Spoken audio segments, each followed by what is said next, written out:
And Pasha, we're alive. Whoa, whoa. I feel so embarrassed. Hi. as you should. So, hi everyone. It's iBookBinding's live stream, special edition, holiday edition, holiday special, whatever. Holiday edition, yeah. And we have three guests today, and not one after another, but simultaneously. So it will be fun. Keeping order during this talk. So we have Franz Huyard from France. Hi, France. Sorry about that. No, it's me. We have Zubairul Islam from Canada. And Mark Cockram from England. Good evening. Hello. Pavel joins us from Serbia. He finally settled sort of permanently, I hope. And I'm streaming I'm doing from Versailles, from France. So hi everyone. As usual, if you will share with us from where you are joining our live stream, it will make us really happy. Well, not the exact address, but maybe country and town or city. If you have any questions, we'll discuss some news and important things today. But not only we have some. Mark, do you have something? Yes, I do. Yes. So, I guess I'm the odd one out here today, huh? Perhaps it's a little too early for you. I'm not sure. It's pretty much just past noon for me here, so little bit early, a little bit. Fine, don't worry. I have to work with a sober mind for myself, so I can't do it. Look, I can't face life sober. So Isn't that anyway, the yes. Anyway, if anyone has any questions, please post them either on YouTube or Facebook. If you have any questions to our guests specifically, you can do that. Our today's holiday special is sort of rare book sales skewed, I guess, because two of our guests are specialists in this area. Mark, are you a specialist in rare books? Well, I define rare. I mean, I think this is a very interesting thing. What is rare? I mean, if somebody just makes one book, then it's extraordinarily rare. And if it's, it depends which way you're coming at it. I mean, I'd like to hear everybody else's opinion on this. Yeah. Because I think I produce rare books, one-offs. I'll chime in on this because I've actually argued a lot with friends on, because rare is such a subjective term. No argument. I'm not arguing. No. I'm not here to start discourse, but I like to look at it as if a book is scarce, if it has desirability, and if it's known, if it has some sort of what's the word, reputability around it, that's something I would generally consider rare. One thing a colleague of mine always used to joke about, when he would talk about incunabula, one book I always wanted to dream of owning, the Nuremberg Chronicle. He would always laugh whenever talking about it and saying, "Oh yes, the Liber Chronicarum, the most common rare incunabula on the market because of how often it comes up." And he's not wrong. And when I look at it, it has holdings all over the world in numerous universities. So I always struggle with using the word rare because everyone always comes to me with a different interpretation for it. So I just tend to keep it out of my descriptions for the most part. I'll say I'll have rare and collectible early print books, but I very much caution myself to use the word rare for every book that I come across, Okay, I have a question for you. What's the rarest book currently in your possession? If you can tell us. Okay. You know what? By definition, this one is technically rare because it's scarce, it's desirable. Previously, it would have been an early 15th century book of hours, but that's no longer here. I sold it, which is great. Congrats. Now, I have a 15th century copy of Florentinus's Summa Theologica, and I'm actually just staring up at it right now. And it was also owned by the last king of Portugal, Manuel II. So I think that itself makes it rare, somewhat desirable. It's scarce enough in holdings.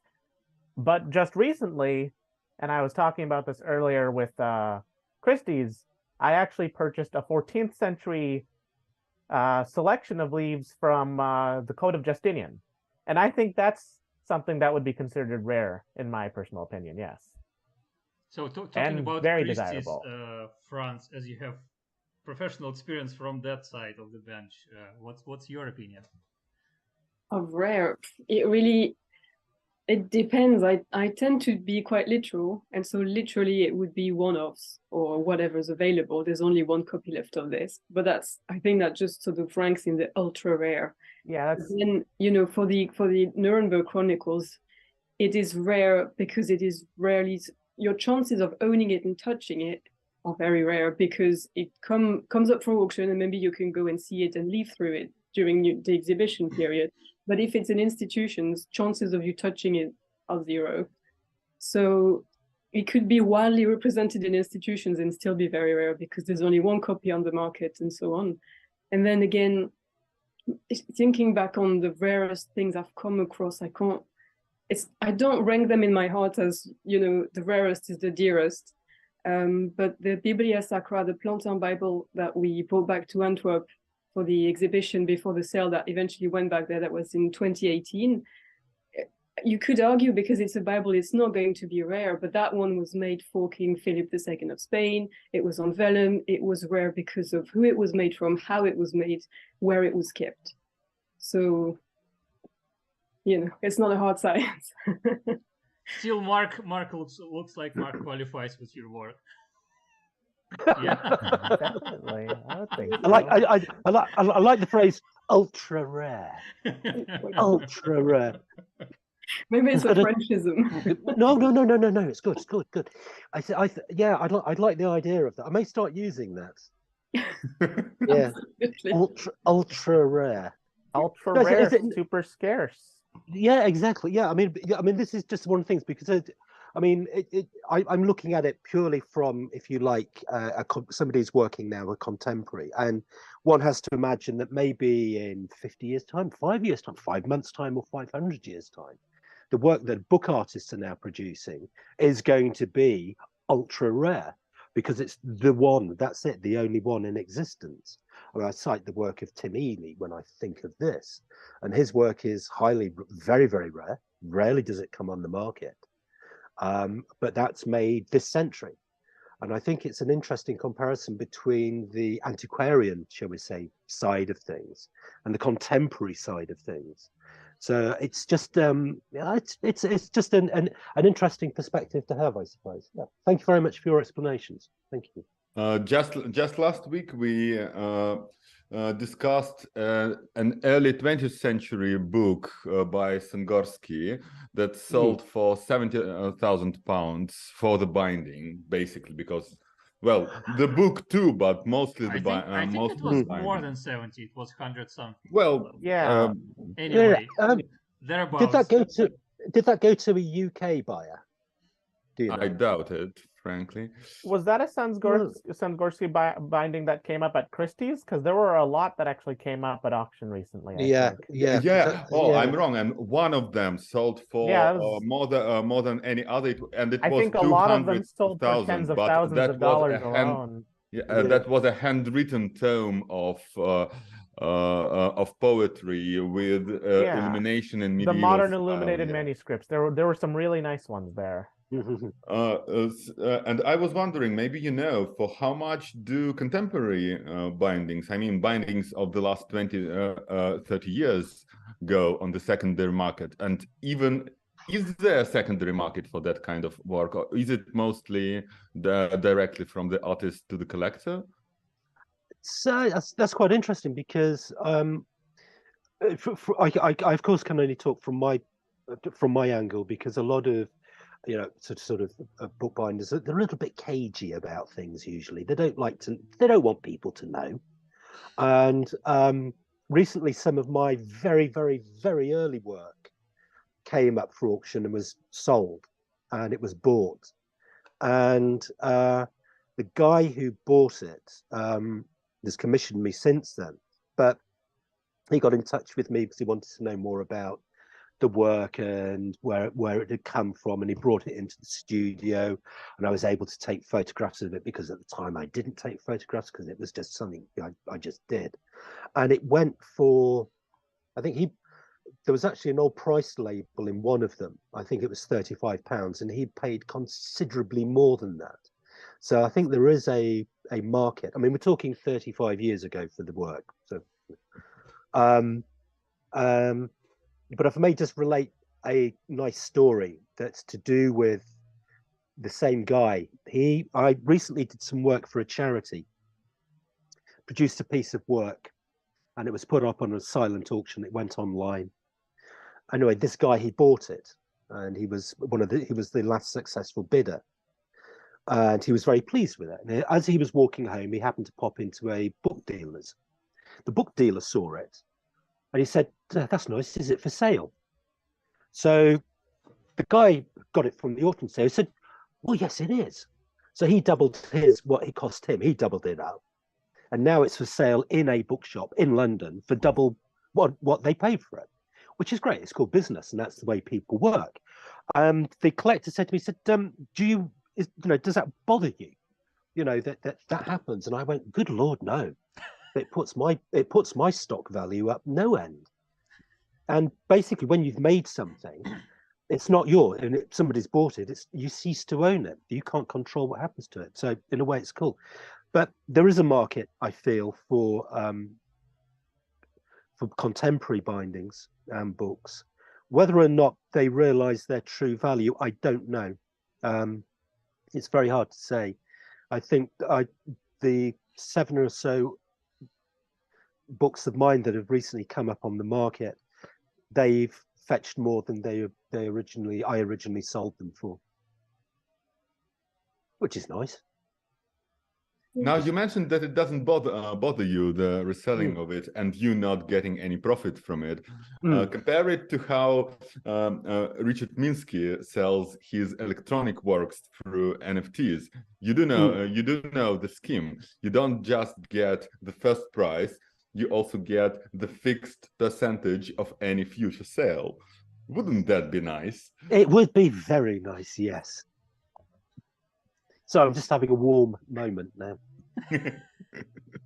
Yeah, that would be very, very nice. Because I think sometimes it's difficult with contemporary work, because sometimes it goes for far less because it's been either catalogued incorrectly or the information's not right,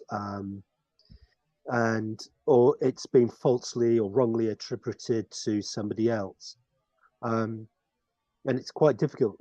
Bonhams recently got in touch with me. They had some of my early work. And when I first started, I was signing my work in many different ways. And they said, "Is this MC scrawled in the back of this book? Is that you?" And I went, "Can I see the book?" And they sent me an image of the book. And I said, "Oh, yes, that's the one that I used HIPAA glue with or something," so we had a discourse about it.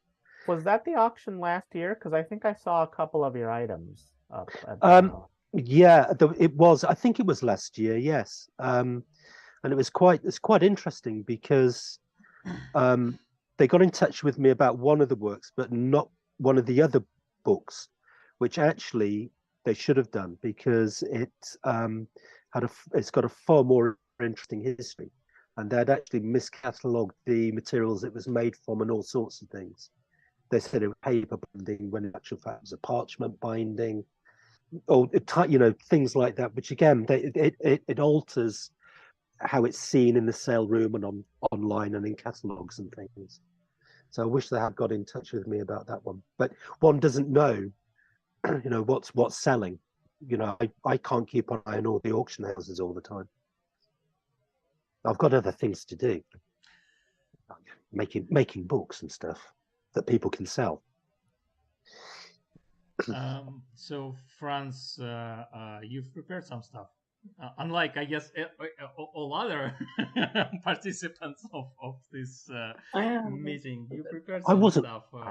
I didn't. I mean, I have a few books I'd like to show. I We wouldn't have can see minded that, chiming yeah. in on what Mr. Cockram said, but, but hey, but no, I mean, I've got unfortunately all my recent works in exhibition at the moment.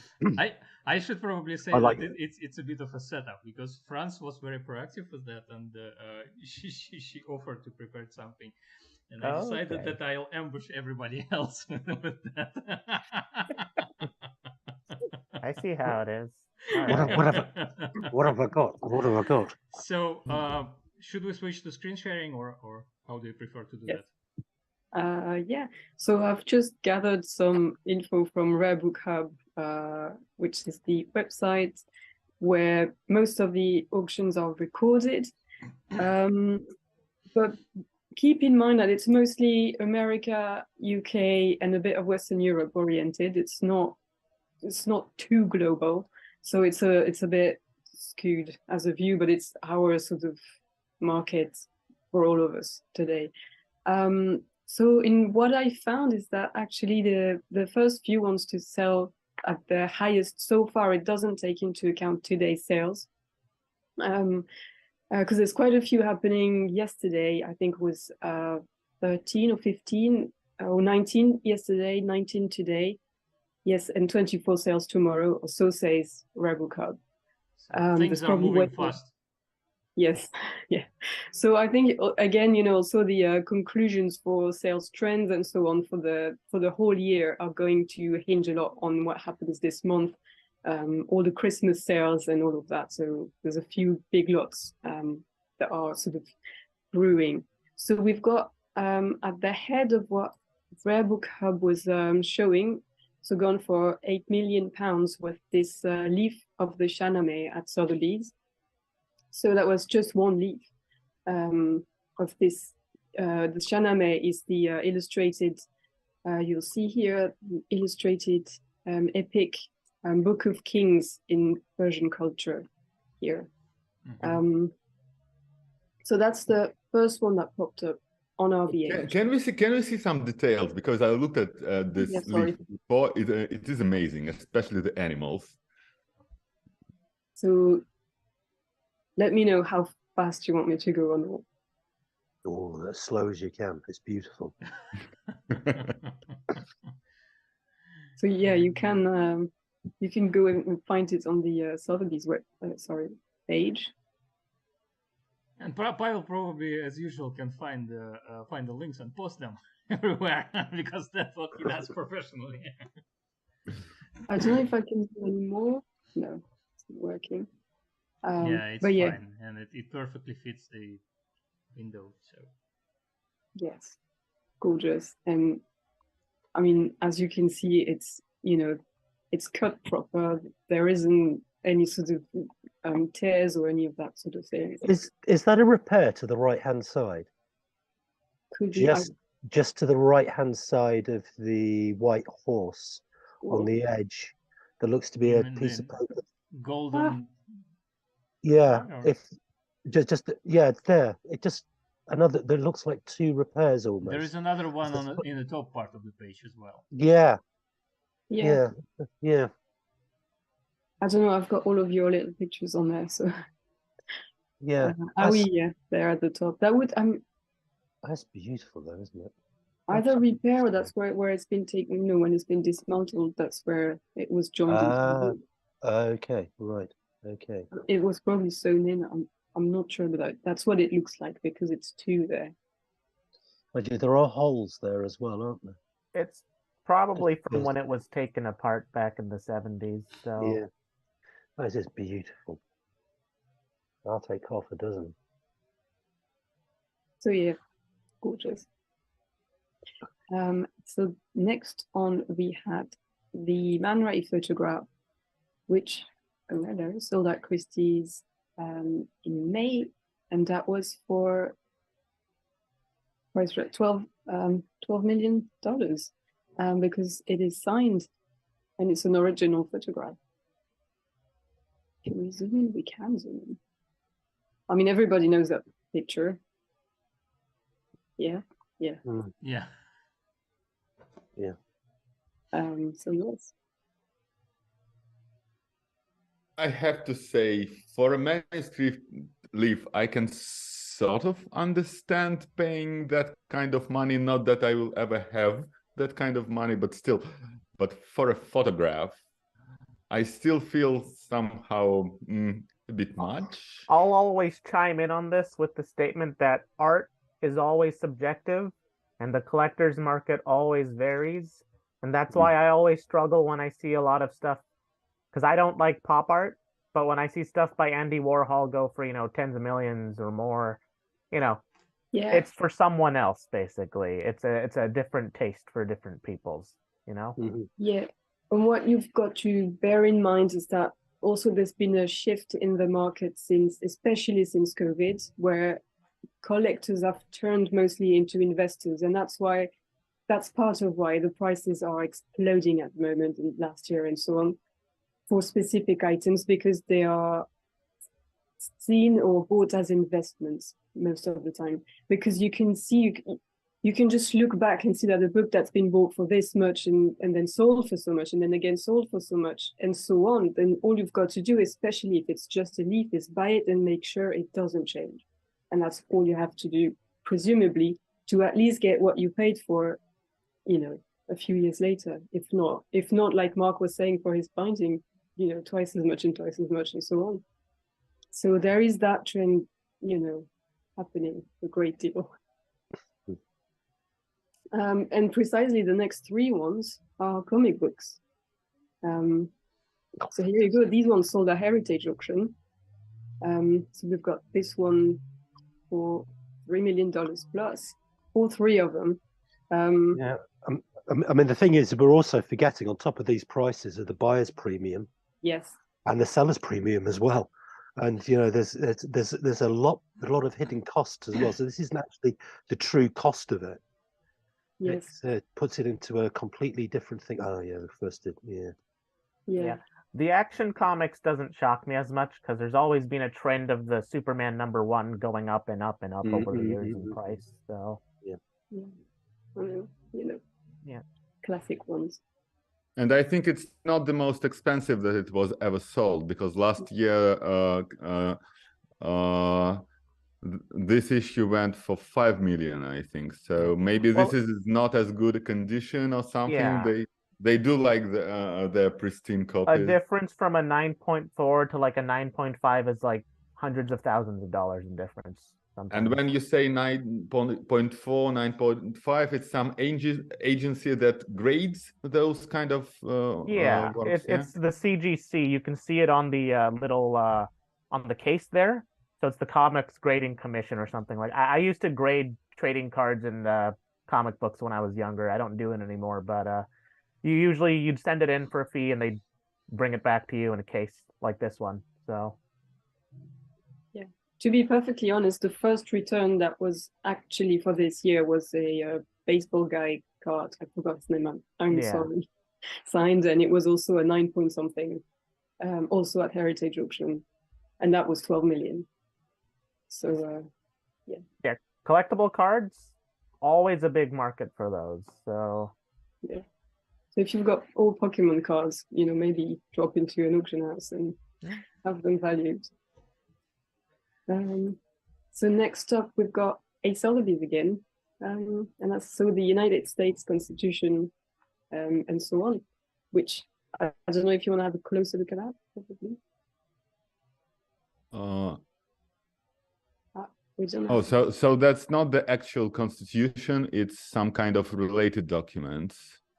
Yeah, so so that's a related document, but still that fetched 3 million plus. So and actually the first printing of the Constitution is so rare that the most expensive printed work ever sold was one of those for $45 million last year, obviously bought by some kind of hedge fund manager. Yeah, I remember that one. It was bought by a billionaire who was bidding against another cryptocurrency organization, actually. So he outbid them finally. Yeah. So yeah, this one, yeah, $3 million plus. And so then I've just pulled up the latest for Christie's and Sotheby's sales that happened today. So Christie's pretty chuffed with that Mercato that sold for about $1 million roughly. So that price realized includes buyer's premium. I think it was Hammer 700,000 this afternoon. And the Sotheby's, we got the Cervantes. So that was the Linares sale, Ortiz Linares, who was a collector. And so that was, his name sale. And he had great stuff in great bindings. So yeah, that was really worth a look if you were in Paris at that point to pop in, which I wasn't, sadly. So there. So that's for the results of sales for this year and today and sort of this month. I've had a quick look at tendencies from about 2018. So as far as auctions are concerned, so this doesn't include, I'll just maybe stop this. This doesn't include, private sales or sales by dealers and so on, but the paper auction market was making about 6 million, 600 million, in 2018, went up about 100 million the year after, and then COVID hit, and it actually stayed to about 700 million. However, in 2021, it boomed up to 1 billion. So, this is rounded up, but it's around there. And so for this year, they're not sure if the tendencies are going to stick or what, but I'm thinking from what I've seen so far is that expensive things are getting more expensive. So the chances of these numbers going down are quite low at the moment, because investors are feeling a bit worried about investing in stocks. They want, stuff they can own, small, valuable, they can protect in the safe and forget about, and then cash in on later. So, there are also some really strange factors that affect the world economy this year. So this also maybe pushes some people to invest in less standard things. Yeah, which is a bit tragic for collectors and actual, bibliophiles who care about the books, who love them and cherish them, because all of the prices going up means that we can't afford them anymore. Exactly. So on the plus side, because it's going to really rich investors, conservation is not going to be a problem. Financing conservation and restoration, absolutely. They're going to be, paying top dollar for it if it needs, to be repaired, to be kept in pristine condition. Whereas if it goes into an institution who depends on the government's funds and budget for conservation and so on, depending on what government you've got and on whether your country's at war or not, then your stuff is at risk of not being kept properly, going moldy, or, just sitting there, not getting the attention it needs. Whereas if it's at a private investor who doesn't enjoy it, from a cultural point of view, he will make sure, or she will make sure that it's, being kept absolutely amazingly. So, but will it always get to an actual collector? I mean, to a collection, because so many pieces of art, I don't know about books, are kept in so-called free ports, where they basically where they can spend decades without while exchanging owners, but being kept in a safe. I don't know how good it is for a book, or are books always delivered? I'm not sure. About that. I'm not a rich investor from China or goodness where, so I don't know. Zubairul, what do you hear about those very, very expensive books? Do they actually go into collections? Well, actually, I was going to chime in on that. Because most of the time, you buy a book, it goes into the hands of a reliable collector who's going to keep it with them forever. But, as the trend has gone with investing for the last couple of years, you're also having some, like a handful of collectors, thankfully a very small handful of collectors who would, they would do something like, oh, I'm going to take this book, mint it on the blockchain, and maybe I'll destroy it as an art performance. Who knows? Because that's happened at least more than a couple times this year alone. So, are you referring to the Banksy that self-destroyed as it sold? Oh no! There's been examples of other collectors, a lot of crypto enthusiasts who've talked about purchasing a piece, then minting it on the blockchain, then destroying it, and then they have the only copy. And it has happened actually with the multi-billionaire. We don't know if it's really happened. We have a video of that performance, and it looks really sketchy. I mean, it could have been a copy. It wasn't well framed. It was moving inside its frame. I don't think, what was it, a drawing by Frida Kahlo or something? I think it was the drawing by Frida, and then he said he was going to destroy and it more. didn't look so we don't professionally know. framed even. So my theory is that it still exists. It could have just been a performance for all we know. But as for your question, Stefan, I think that for the most part, books and manuscripts typically make their way to the proper owners. It's only really rare you'll hear stories of, oh yeah, this shipment of books was stolen along the way. I mean, this year I know a dealer who actually had to report several books that were stolen, and they're still looking for those books. So in very, very, very rare cases, sometimes, yeah, those books don't make it to the owners, but that's like, 1 in 100,000, 1 in a million odds. Whoa, an actual highway robbery? Actual highway robbery, it happens. Yeah, from what I remember, they were stolen before it even got to the mailbox, basically. So, wasn't there also a case of a bunch of guys stealing books from a warehouse, Mission Impossible style? That was a big heist, and then they finally found them. And just a few years ago, there was the bookseller who was colluding with the librarian. That big one, Caliban Books, and they never got everything back still. So yeah. I wanted to intervene because there are some comments on YouTube. So Real LWD, our regular.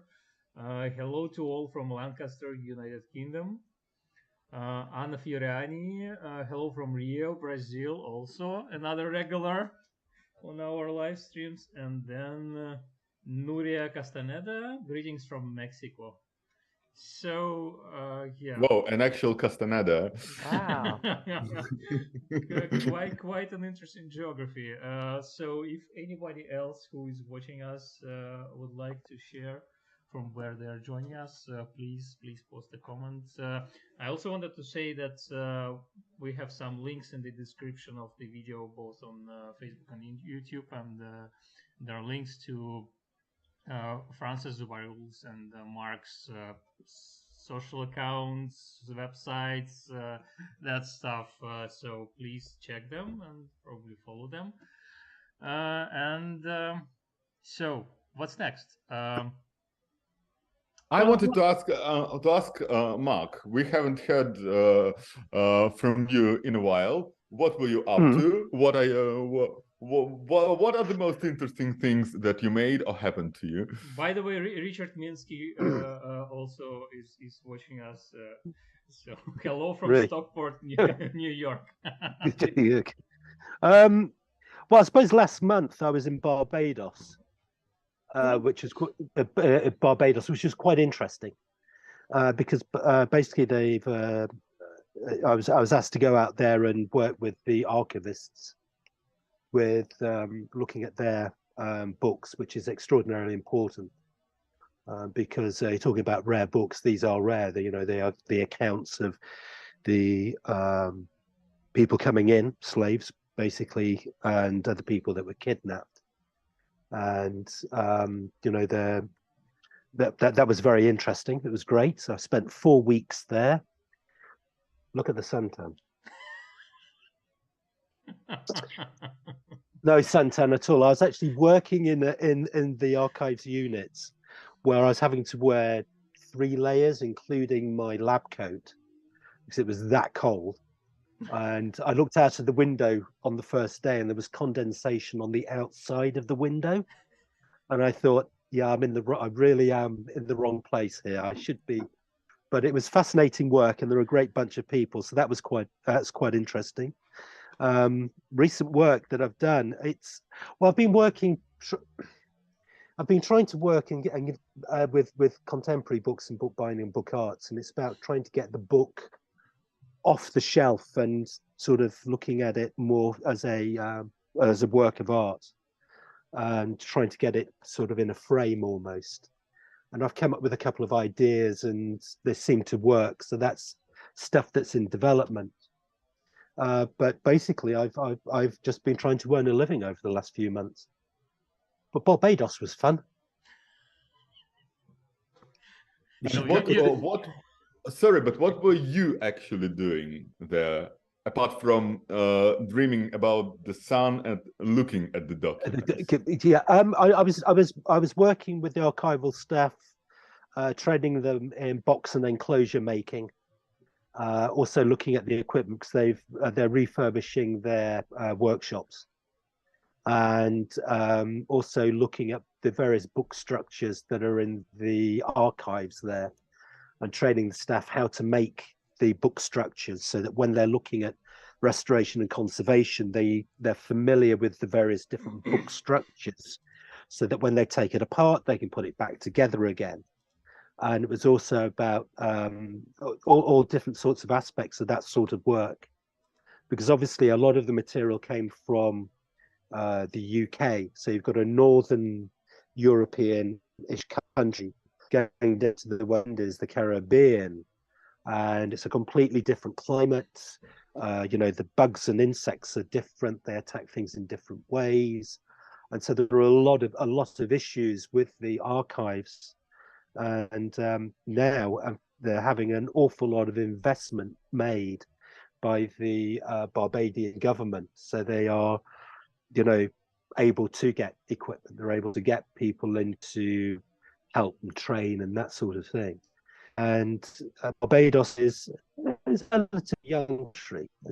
Well, theoretically, it's only a year old, I suppose. So they're sort of really working at it to get things moving. And of course, for a lot of the people people think of Barbados as a very sort of happy holiday place, and you go there and it's rum and it's sea and it's sand and it's reggae and it's all this sort of stuff. But you have to remember it's the home and workplace for the population of I think it's just under 300,000. And it's where they live and that's where they work. And there's 300,000 for me coming from the UK is not a lot of people. It's the size of a large town or a small city, but that's the entire population of the country. So everybody knows what everybody's doing. So there's no privacy or anything there. Everybody says, "Oh yeah, I know. Yeah, you're the guy." And they go, "Yeah, that's right. Yeah, that's me."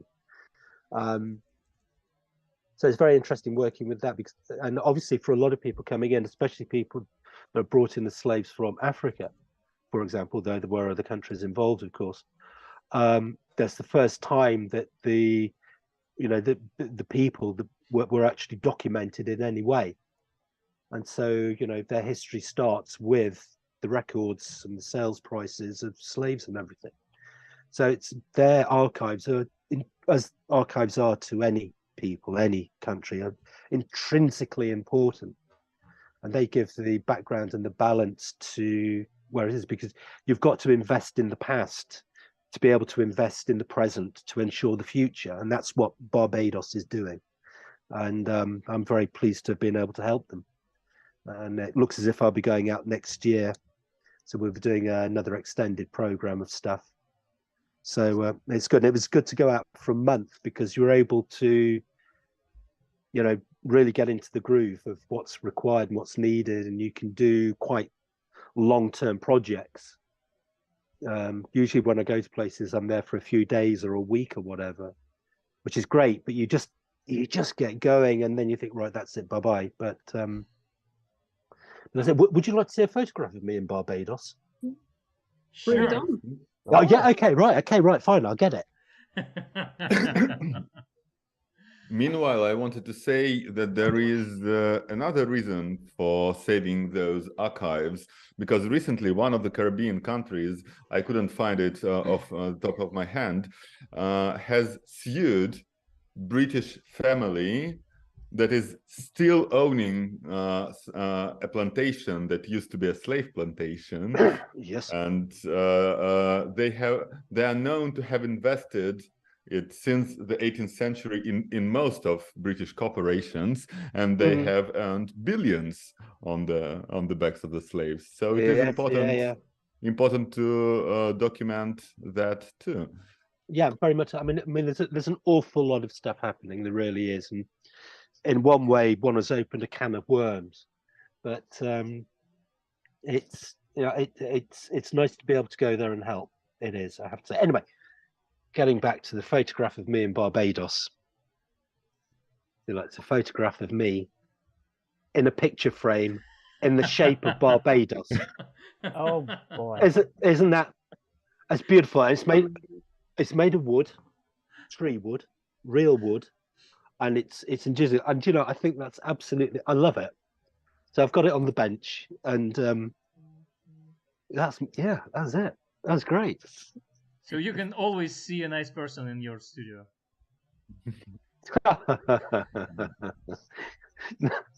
No, not really. It's a nice place. It's great. It's nice memories. Let's put it like that. I'd never call myself nice looking, but there we go. But yeah, but it's similar-ish to the work that I do in Manila as well, and other places. So I'm very lucky in being able to do what I do. And the country I talked about was Barbados, and they are suing a Tory MP. Are they? For reparations. Good for them. Yeah, go for it. Yeah. I wonder if I could do the same with Italy in the Roman occupation.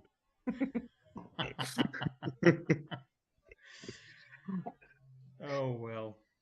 It's a can of worms. It's a huge can of worms. Yeah. Anyway, moving on. Zubairul, I wanted to ask you about your interesting. I don't know. Not you spoke. I think about the most expensive sale before we started.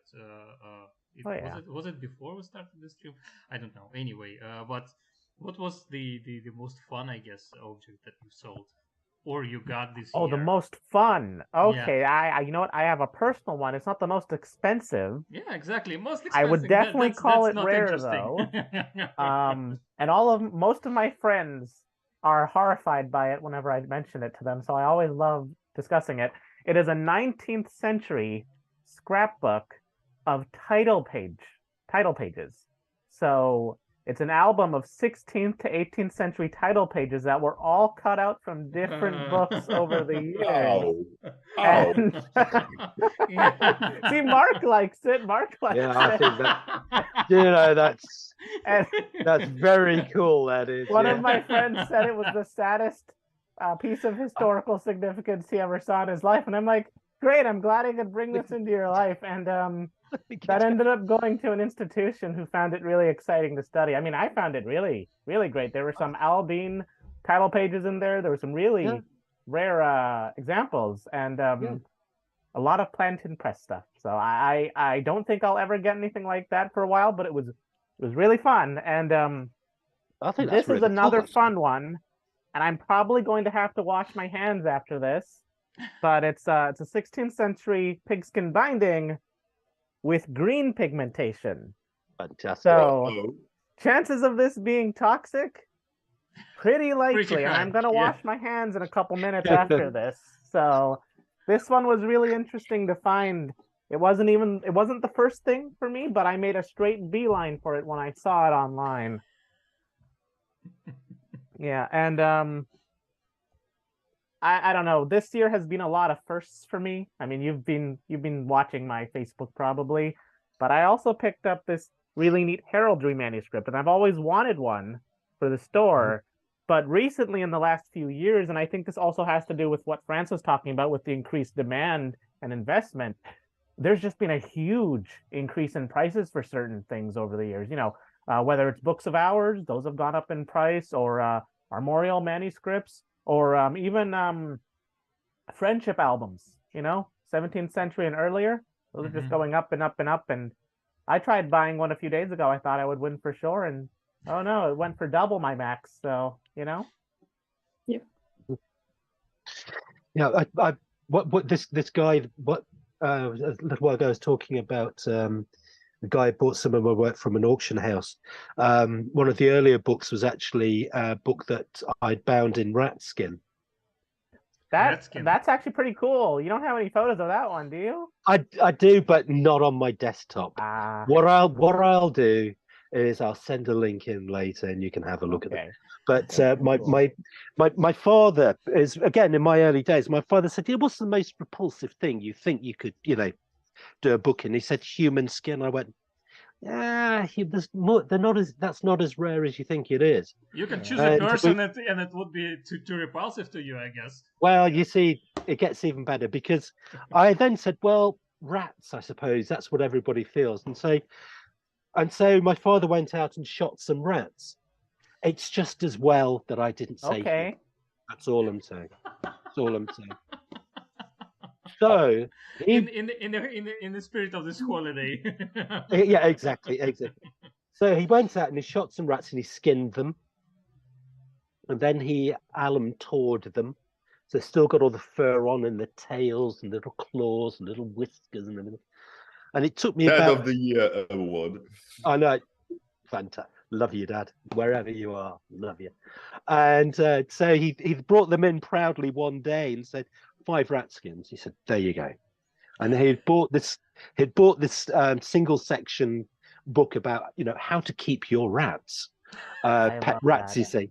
And then it took me about 2 years to bind the thing, because I kept thinking, "Oh, I've got to do this for my father, but I don't want to touch it, and I've got to do this." And it was all knobbly and bits missing where he had shot it, and all, but it turned out to be fantastic. And when this guy came in and he was looking, he said, "This is wonderful." And I'm going, "Actually, that's quite cool." And it's lovely seeing your older work come back. And actually, I was looking at it from a very technical perspective, saying, how well has it lasted? Is it still in one piece? Has it done? Unfortunately, it was in perfect condition. So, yeah. If you ever do another one, make sure it's a recipe book inside. Oh, I see. You see? Yeah, I could do that. Or the plague, the Black Death. If you, Okay. I tell you what, guy, if you can get me an early manuscript, unbound, of about the plague, it could be the Black Death or anything, the number of people dying, wherever. I know where I can get some rats. Mark, in all seriousness, I will take you up on that offer, because that is absolutely something that would interest me. So you've got a deal. You've got a deal. I guess we need to ask for a person for a commission here. For the vegetarians out there, I wasn't encouraging you to make another one. Just I don't want any trouble. Trust me, I don't need any encouragement. All I need is an excuse. That's all I need.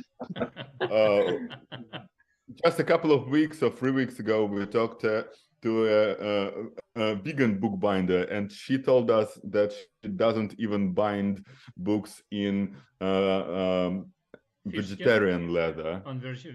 Like she doesn't work with any leather at all, because the very thought of leather makes her noxious. So,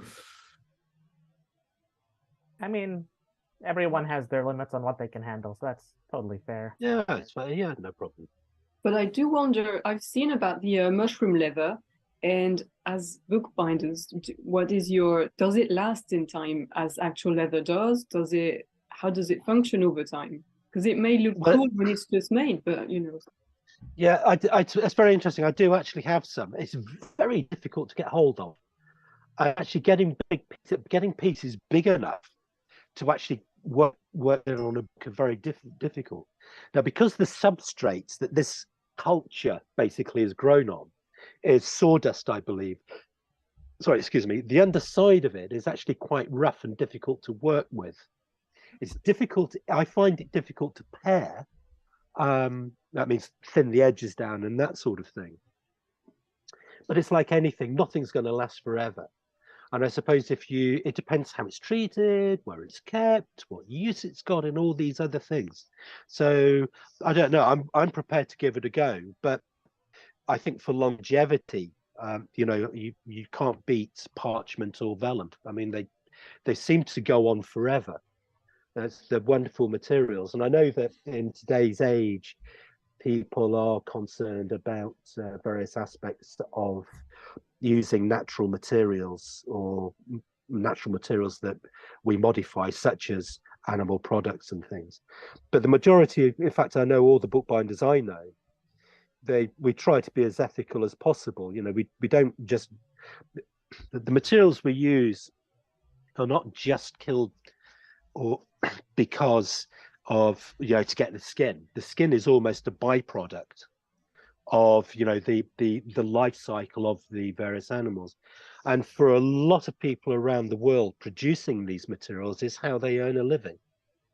And it's, for a lot of them, it's their only source of income.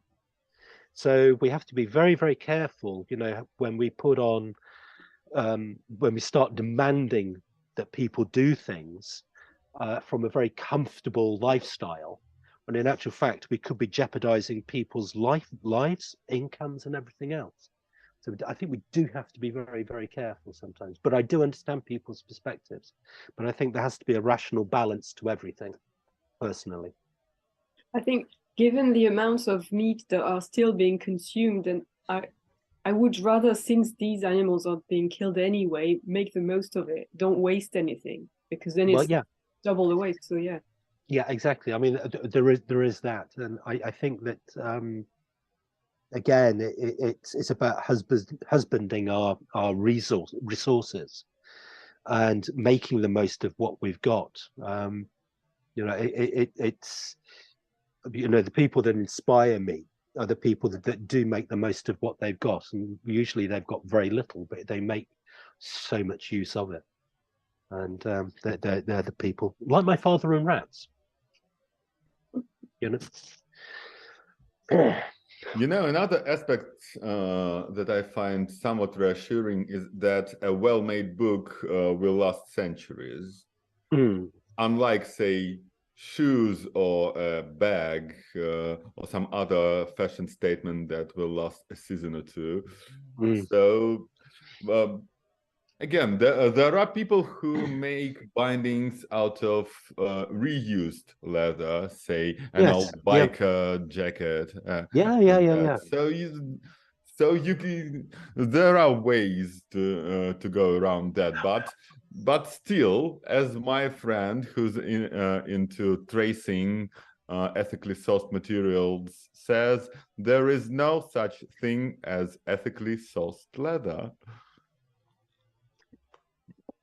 Well, you kill animals. Yeah, I mean, yes, I mean that is, yeah, I suppose that's it. But we could always wait for them to die of natural causes.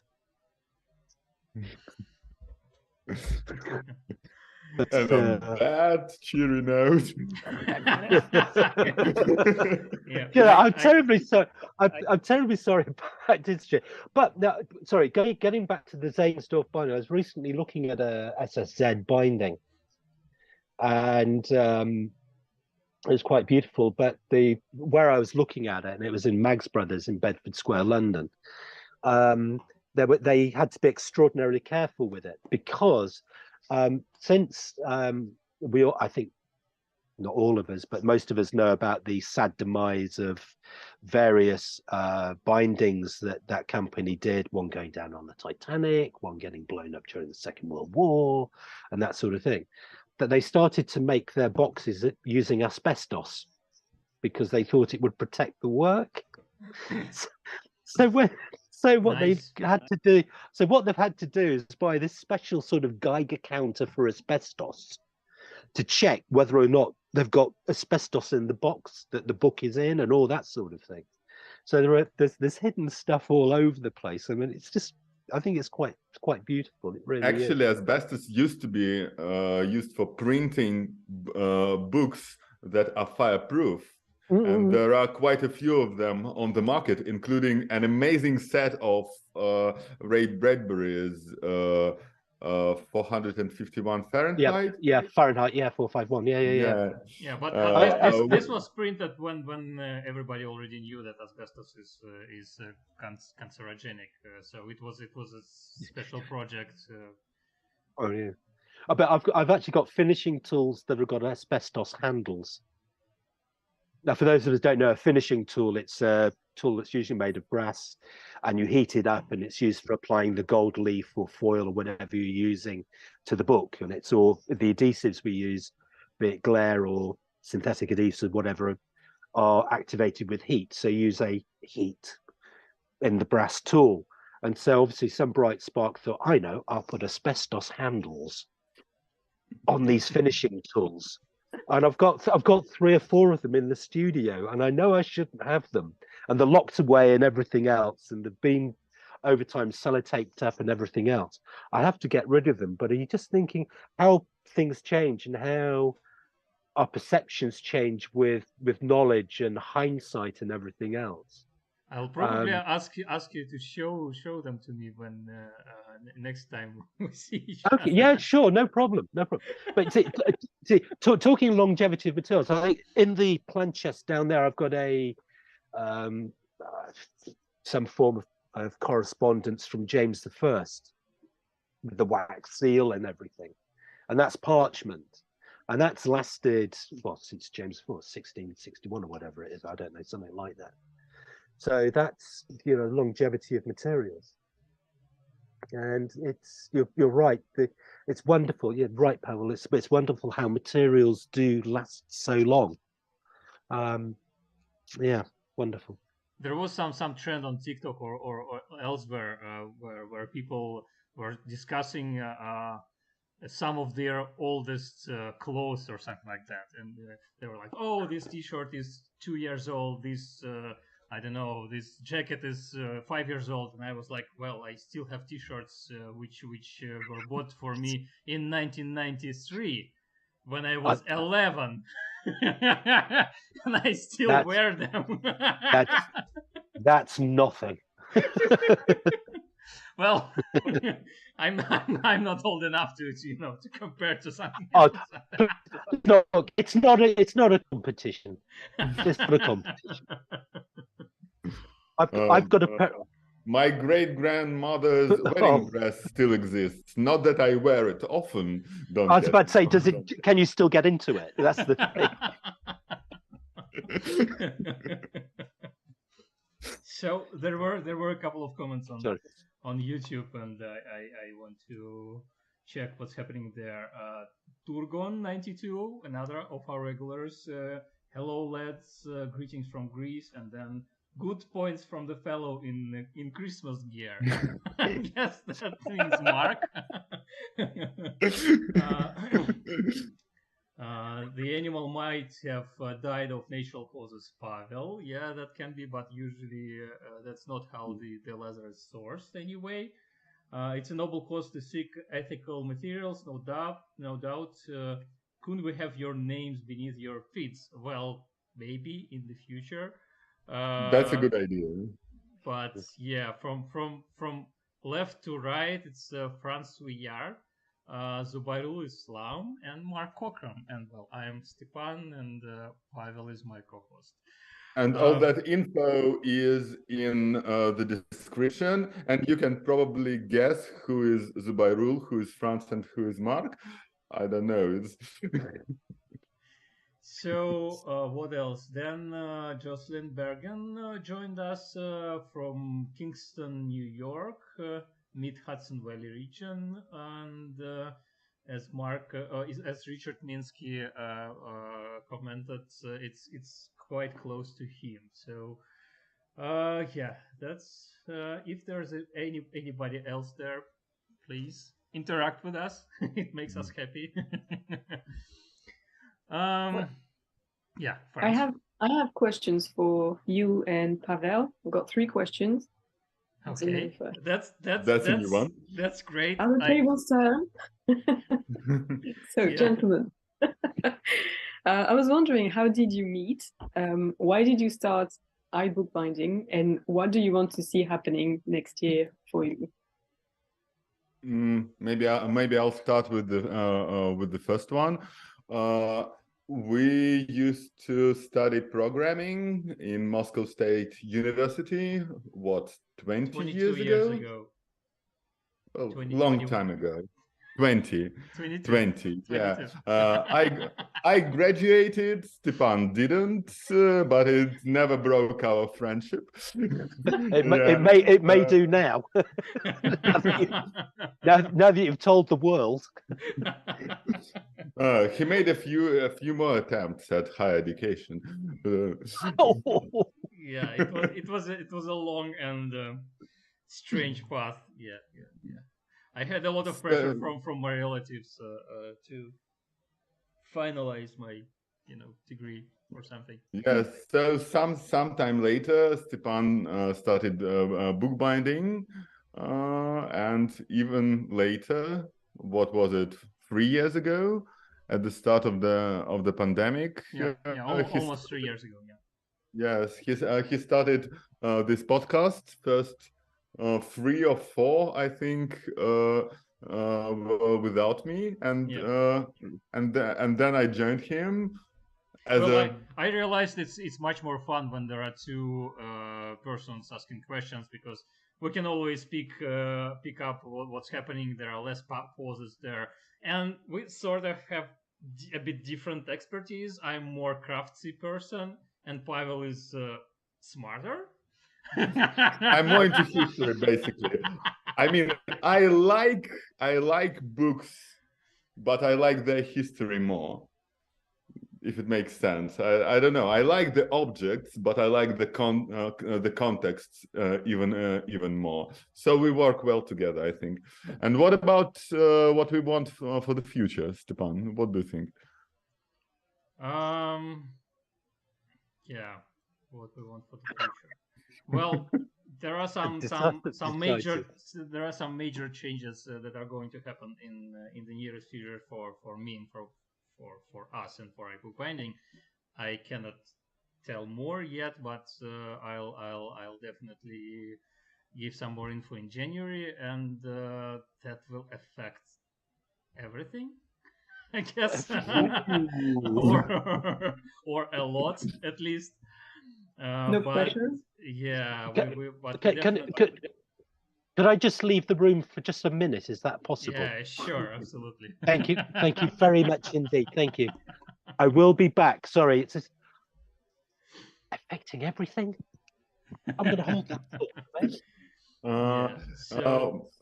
We actually discussed several times what our own dreams of this for the long road are. Stepan was mentioning that he would really like to sponsor a competition. Yeah. My personal dream is to make some more produced pieces, not conversational but pre-written, scripted pieces, perhaps with filmed on location, at least in part. But that certainly demands more finances and more attention from the public. And check the link to our Patreon account in the description, because you can help it become a reality. Because I'm finally in Europe, not for the reasons that I expected or dreamed of, but I can visit many more interesting places than I could before, and hopefully in the future window of opportunities will be even wider. For now, I'm in the Balkans and maybe Turkey and the Caucasus are the places I can visit without a visa, but further down the road, perhaps. I want to visit so many places, so many libraries. I want to revisit so many places that I've been and to show them to our viewers. So dreams are big, plans are endless. We'll see. Yeah, but if you've got a purpose and it's educational purpose, perhaps that's you got more chances of getting a visa for visiting this library and so on. Well, as long as I have a Russian passport and only Russian passport, it could be problematic in the foreseeable future, but we'll see. There are opportunities, yes, for educational purposes. Some European countries can be visited, but some countries can't be visited by Russians at all. Well, Yeah. okay. Anyway, there are limitations. That's true, and that's something I guess we hope to happen next year because well we when we discussed this how this live stream will go earlier today with Pavel, we thought about maybe mentioning some of the things that happened to our channel earlier this year or throughout 2022. And one of the things was that we shifted from podcasts, pre-recorded podcasts, to live streams because it was easier for us in so many ways, and we didn't had we haven't hadn't any mental capacity or physical capacity to just do the editing and all that stuff. It's in certain ways it's easier to do a live stream, and and then one of the I guess most successful live streams for us this year was the live stream where we discussed the history of the Ukrainian books and Ukrainian book history, and that was one of the major topics for millions and millions of. I don't mean the Ukrainian books, of course, but the situation in Ukraine and the Russian invasion of Ukraine. And but by the way, book history is quite important in all of this affair. In this affair, because Putin sort of claims that there is no Ukrainian language and there is no Ukrainian history or whatever, which is obviously absolutely wrong. And it is sort of the Ukrainian book history becomes important in this context. So I hope we did at least a bit of important work in this way in talking about the Ukrainian book history earlier this year, and it got some views, luckily. And it was actually the first thing that I made myself do after the war began. It was only a few days after the invasion started, and we had plans for that stream, and those plans included me talking about one of the most expensive Russian books, printed books ever made. Somehow after the start of the war, that didn't seem right, you know. And I thought we wouldn't be able to stream, we wouldn't be able to do anything for some time. But that live stream with us discussing Ukrainian book history and Ukrainian libraries, it actually helped me to move again. So, and for a very long time, this stream has been my lifeline. And it was with me all through my adventures. I left Russia 3 and a bit months ago, and we streamed from wherever. I streamed from cafes, from hostels, from a bench in the park, from 5 cities, moving here, there, being basically homeless refugee. And now finally I have my home, and you're still with me, and it's really important for me. Thank you. And yeah, obviously not to steal the thunder from the Ukrainian refugees, we have quite a lot of friends and colleagues who are still in Ukraine and who are suffering right now because Russia continues to bomb Ukraine, and that's their reality. And so that's one of the things that we hope that will happen next year, that Ukraine will win, and Russia will have to face the consequences.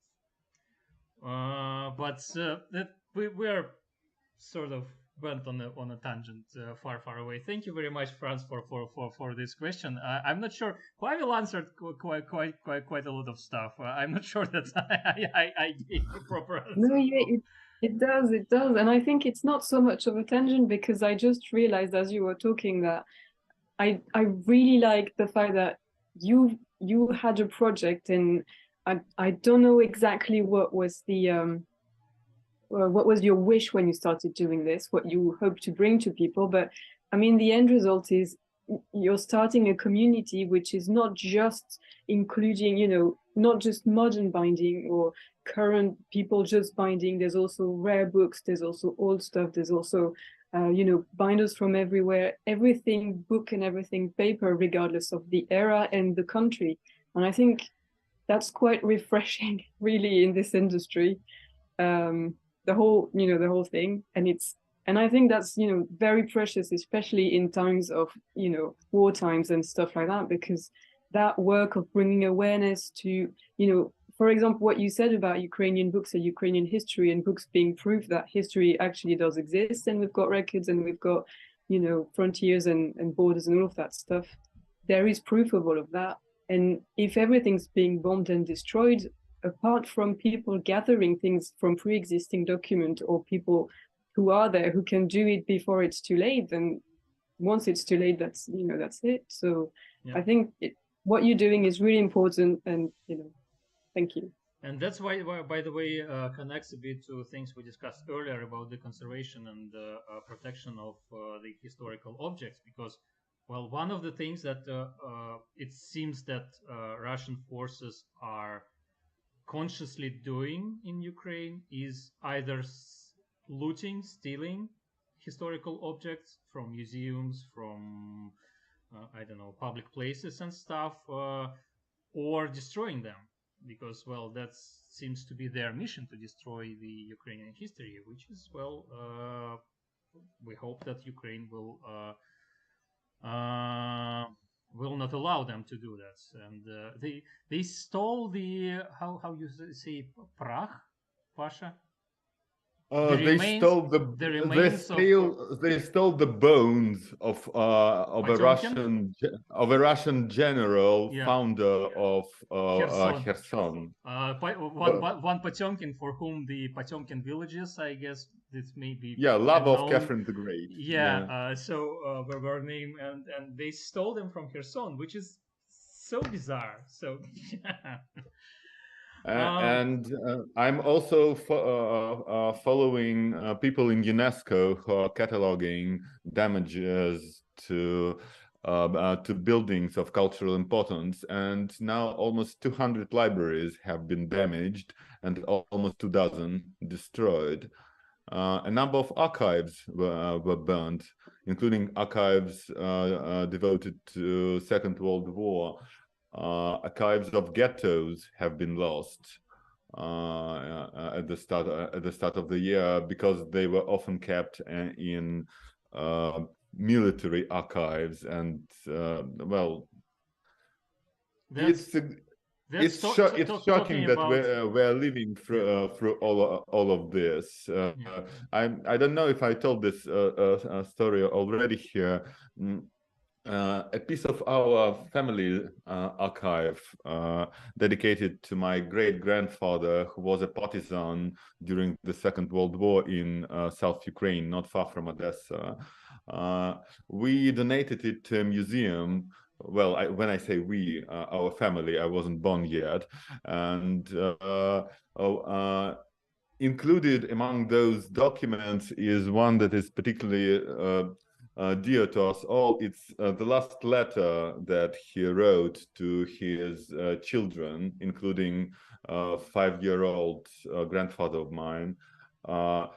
It's the last letter. It's only like 5 lines: "I love you," etc., etc. And we only have a black and white photograph from the 60s when the archive was donated.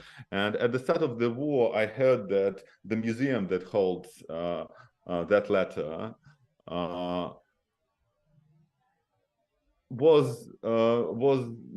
it wasn't destroyed, but it was partly hit during bombing, and I wrote them. I couldn't make myself writing. I mean, I'm Russian, I live in Russia. How they drag by it. A couple of months ago, I wrote them and asked them what happened to those things, and they answered me in Russian. that they managed to save everything, that everything was hidden just at the start of the war. And the fact that they answered me in Russian, even though I wrote to them in really bad Ukrainian, shows that there is still hope for reconciliation between our people. At some point, it has to happen. Something like 20% of people in Russia have relatives in Ukraine. This hate can't go on forever. I hope to be able to visit Kiev, to visit Odessa. It's been what, 8 years since I've last been in Ukraine, and it's part of me, part of my identity. I want to go back. Yes, quite. Yeah, but switching maybe a bit to more positive stuff about the things I'd like to do or have next year, besides, well, end to this war, is that I really hope that I finally will have a proper workshop studio, a space where I can work with all of my 3D printers, woodworking, and hopefully bookbinding. Maybe, well done. if I have time. And Whoa. That's Whoa, one of the really? goals for me. And as Pavel said, taking part or not organizing, or I don't know, doing something about some sort of competition, bookbinding competition, that's one of the goals of ours. I don't think that's for the next year, because it definitely needs much more preparation than what we have right now. Teaching, I hope to get into teaching in one way or another. Maybe organizing classes, maybe teaching myself, because I've been teaching bookbinding for what, 4 or 5 years before we moved away from Russia. So that's also one of the things I'd like to do. And hopefully at least some of these things will, well, I have to have a workshop anyway. But I hope that some other things will also happen. And what else? When did you last bind the book? When was it last time? Before we moved to the Netherlands. No, I did one book in the Netherlands, but only one. So yeah, it was almost not counting this book that I made in the Netherlands. It was more than 5 years ago.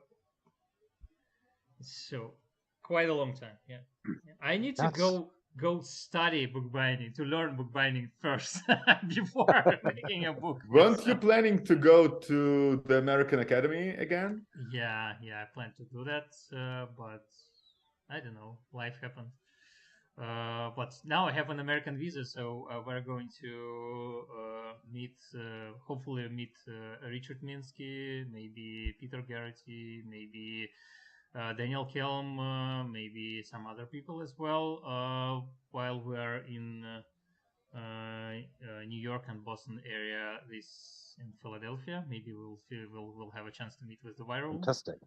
Yeah, because we're going there sort of during Hanukkah, because well, some other people may say it's Christmas season, but well, Hanukkah starts on the 18th, so 4 days from now, and we are going on the 20th. So yeah, it coincides with Hanukkah better than with Christmas. And yeah, we'll see how it goes from there. Cool. Did we answer your questions, Franz? I'm not sure that we answered everything, but no, that's great. Thank you. Yeah, brilliant. What about you? What do you have about this year? Do you want to share anything, or if not, then not? What are your plans? Maybe, yeah. Yeah, it's gonna be more of a teaser than a trailer or an actual story. Okay. I've left the UK. I've moved back to France after about 12 years in the UK in 2021, and since then I've been thinking a lot, brewing plans and stuff, and so I've got a freelance project coming up for French book dealers. It should be up and running by spring 2023. hopefully a bit before, but so yeah, more on that later. I don't want to sell the bear skin before I've killed it. So I don't know if you say that in English or in Russian or in wherever. In Russian, definitely. Yeah. And in English, why not? What's the equivalent idiom in English? Talking about vegan materials and whatever, killing a bear, skinning. What is it? Don't count your eggs before they've hatched or something. Isn't that something like that? It is indeed. Yes. Yeah. And in Russian, it would be dividing the skin of the bear before you killed it. Yeah.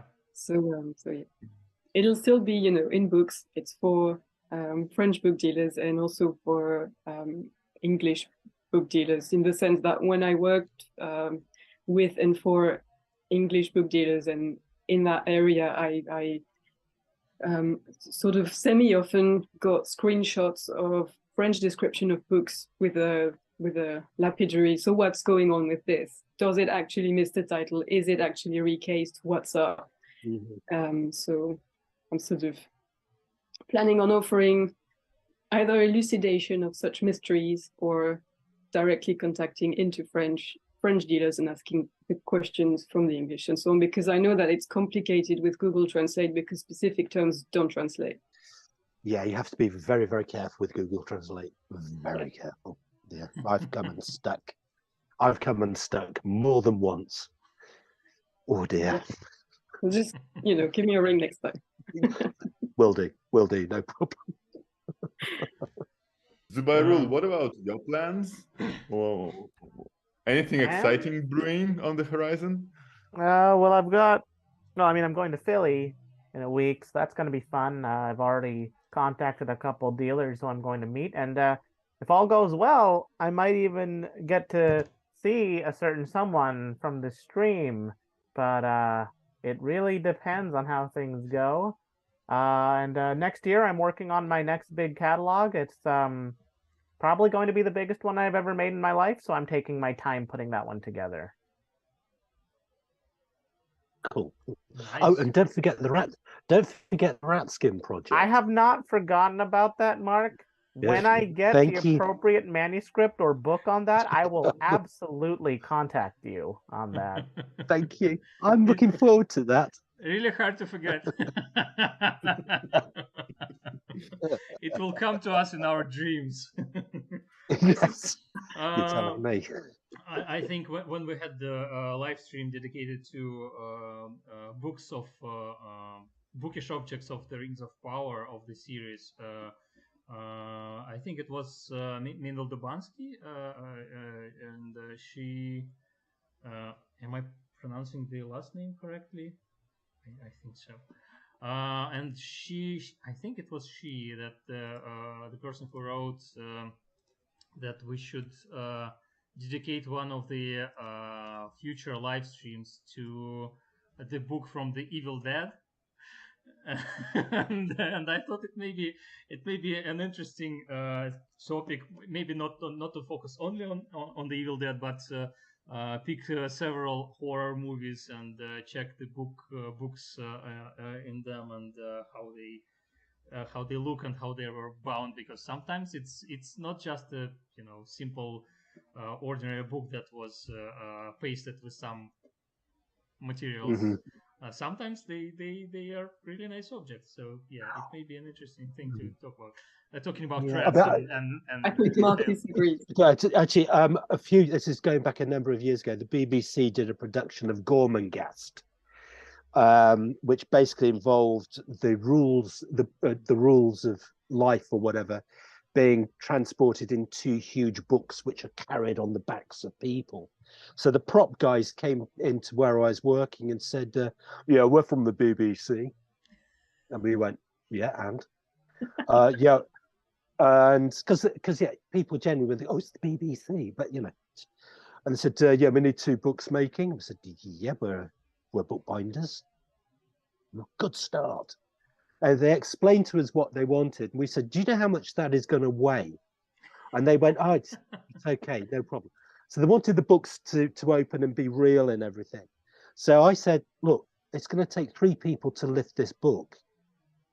Are you sure you want it as you've just, that you want it all hand sewn, paper, the lot, everything? And they went, oh yeah. I said, okay. And they said, we want 2 of them. I went, no problem. So I was heading up the project, and I said, okay, right. So bound them.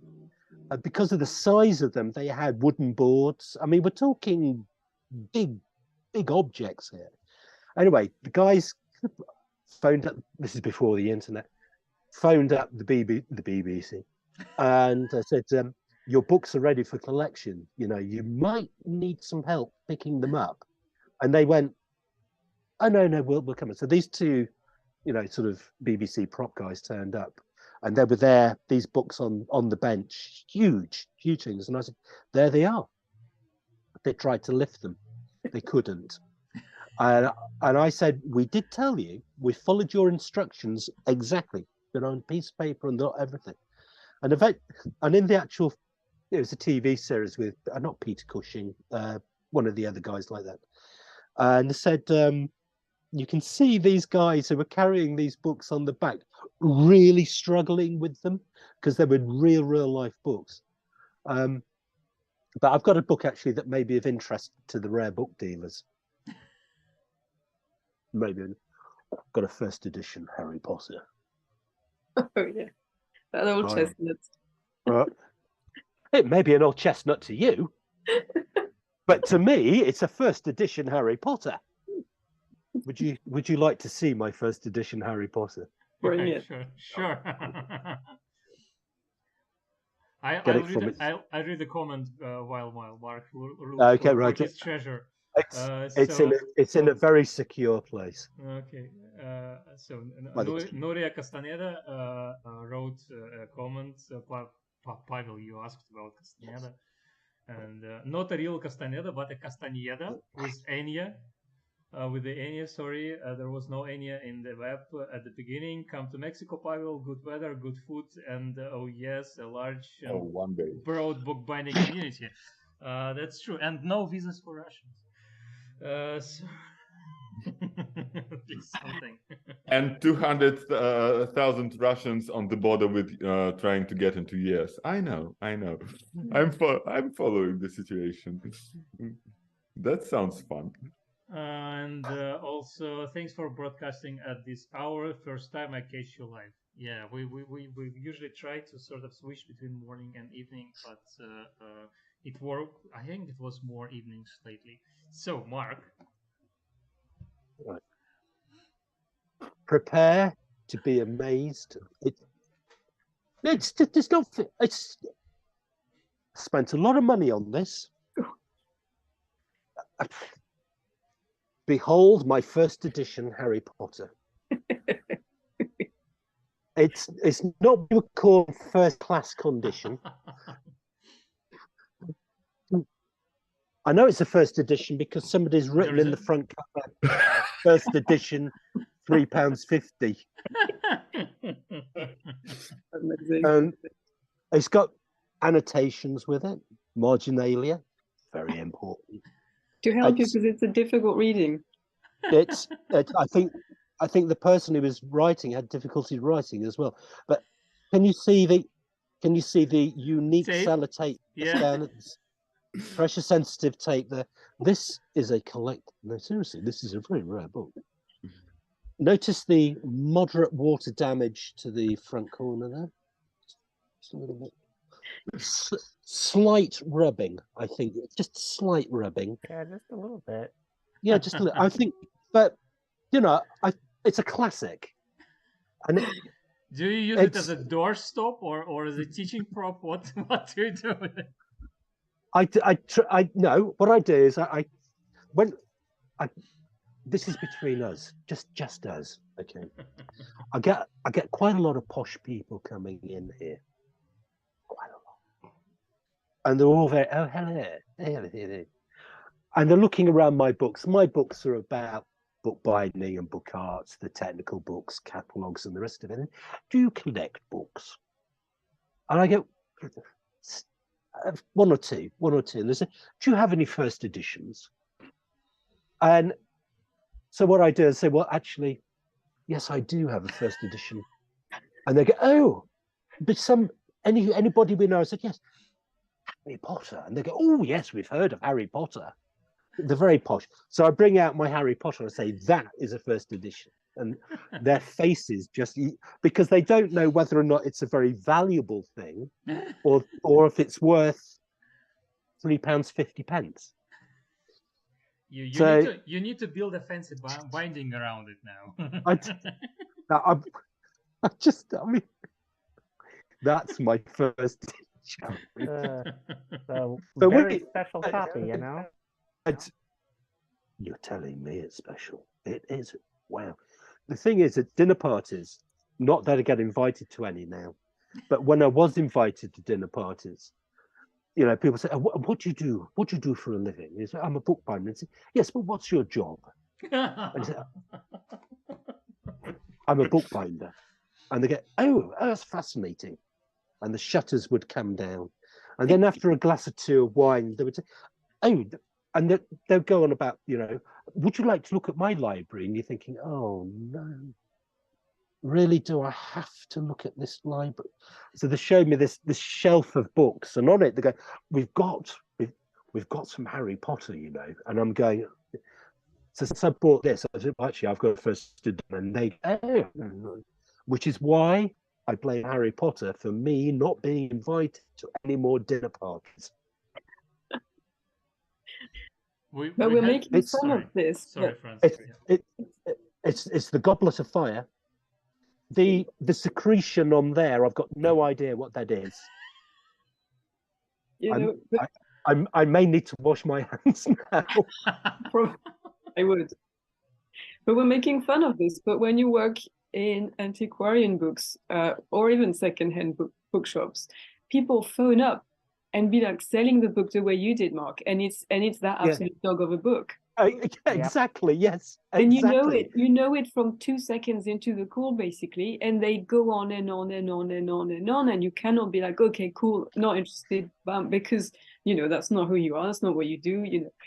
But then people will be like, I've got this really, really old book, like, ooh, okay, and the more they insist on really, the more you know it's not going to be old. Yeah, It says it's on the front, 1901, and you're like, oh, great. Now, I actually had a call today. Don't mean to interject, but I had a customer calling me saying, "Oh, I have a really rare edition of Pride and Prejudice," and my ears are just like, "Well, you didn't say it was first edition.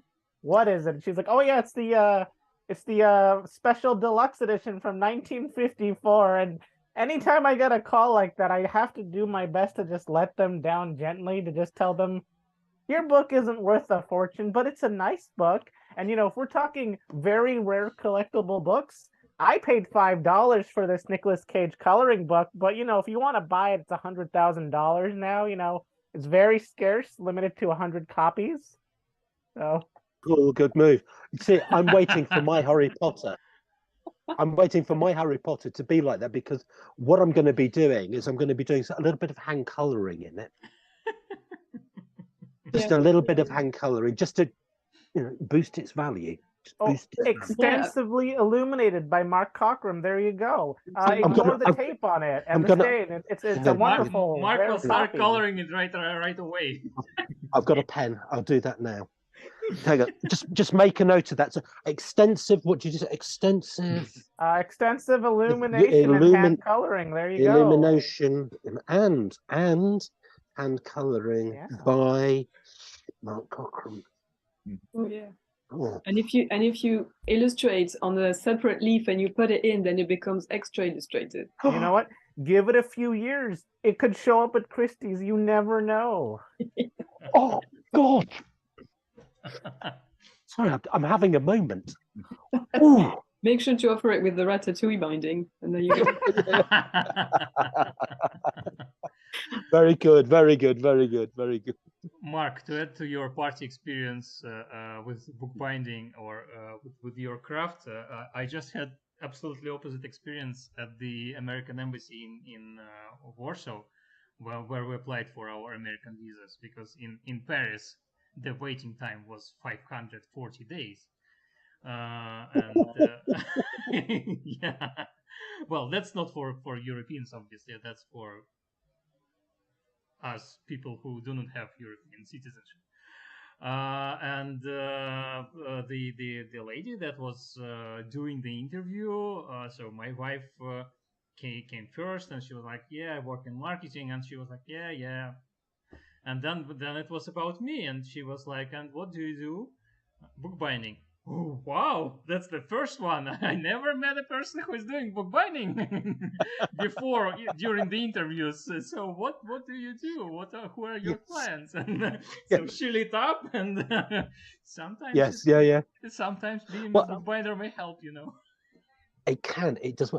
I was applying for a visa for China, and I'm terrible at filling visas and stuff. So I went into the Chinese embassy, consulate, whatever, with my paperwork, and these guys, they're dealing with hundreds of people a week, and all the rest of it. So I turned up and I sat down, and he said, so okay, work with this people. And he said, what's your job? And I said, well, I'm a bookbinder. And he said, what is that? And I said, well, I make books. And he said, and then, I'm thinking, oh, okay, this is China. He said, so you're a publisher? And I went, no, I'm not a publisher. No. He said, all right, are you a journalist? And I went, no. And I had to explain to him in great depth what was involved in bookbinding. And he went, oh, so you're a craftsperson? And I went, basically, yes. And he said, great. And so he started correcting my visa application. He said, well, you filled that in wrong. You need to put this down, this down. He said, right, great, yeah, no problem. Stamp, you're in. And I thought, wow, that's absolutely fantastic. And in the booths either side of me, I was hearing people who were going in for business and stuff, one was rejected, and the other one was, can you please come back again when you filled in the form correctly? And I'm thinking, isn't it great to actually be a craftsperson? You get a little bit of stuff happening. So it's similar to your American embassy experience, which is really, really cool. Yeah. Sometimes it may be really fun. So I guess we're already here for more than 90 minutes, for more than an hour and a half, and that's what we agreed for. I'll just read a couple of last comments. And I didn't agree for anything. I could be here all night. Okay. I could be here all night. Sorry, Mark. Sorry, Mark. We dragged you into this stuff. I've got my salsa. I'm here for the night. So what do we have here? Is this a paid partnership then? Sorry. Oh yeah. Is this? Also it's Heineken. A paid partnership with Doritos. Yeah. Heineken and Doritos. Yeah. No other snacks are available. Nice jumper too. Thank you. Other drinks are available as well. Going for all the sponsorship today. Wow.